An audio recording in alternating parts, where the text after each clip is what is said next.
Welcome back again to part 24 of Alpha Found. Let's assume for the moment that all the expected Sharpe ratios are equal. The equality of the two right-hand terms is scenario 6. If we add noise in the form of the variance of h being greater than 0, then after the variance of the market perturbations drops out, full condition 6 is. Remember from the last video, this condition can only exist if the expected high h is greater than 0, which is greater than the expected low h. The equality of the two left-hand terms of 9.5 is scenario 8 and needs full condition 8 to have this as an expectation. Here is full condition 8. Note that there is a correlation term on the left-hand side. We can solve for correlation from the decomposition of market perturbation risk. Multiplying through by 4. Substituting equations 23.2a and 23.2b gives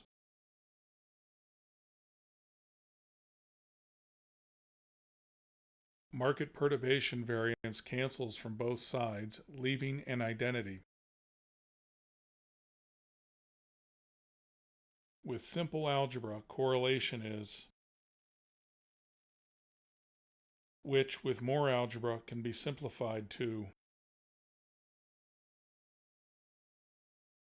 There is another way to present the 9 full conditions. For example, from full condition 9, the expected Sharpe ratio of the low CAPM beta portfolio is greater than the expected market Sharpe ratio. Squaring both sides, expanding, taking the reciprocal, and subtracting like terms gives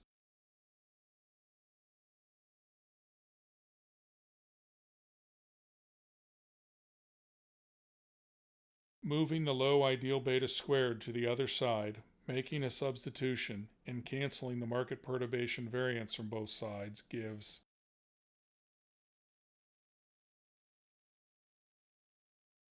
Notice that since the variance of the low h is greater than 0, the only way for inequality 24.5 to be true is if the expected low h is less than 0.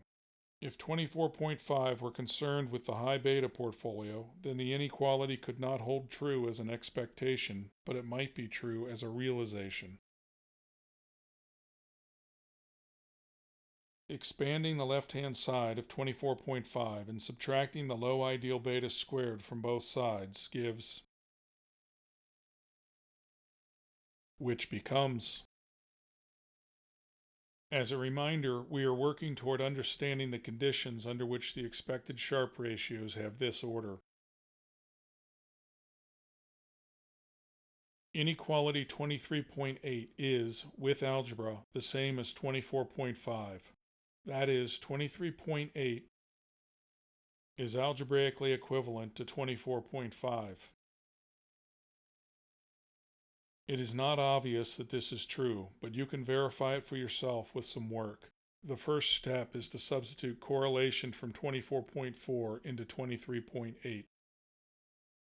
Look again at the equality of all Sharpe ratios. Only if the variance of h equals 0 and the expected low h is 0 can this equality hold. See the proof of note 6 in video 22. Otherwise, the condition of the two right-hand terms is at odds with the condition of the two left-hand terms. If the variance of h is greater than 0, then by definition the low h varies from one time period to the next, which also means that the correlation between perturbations is less than 1. Here is the conclusion regarding Sharpe ratios. 24.7 is consistent with conditions 1 through 7. 24.8 is consistent with condition 8, and 24.9 is consistent with condition 9. 3 quick numerical examples show how it works. Let the expected low h equal minus 0.3 and the low ideal beta equal 0.90. Then minus 2 times the low ideal beta times the expected low h minus the expected low h squared equals 0.45. Since the correlation between perturbations has this formula, then this set of 3 numerical calculations follows.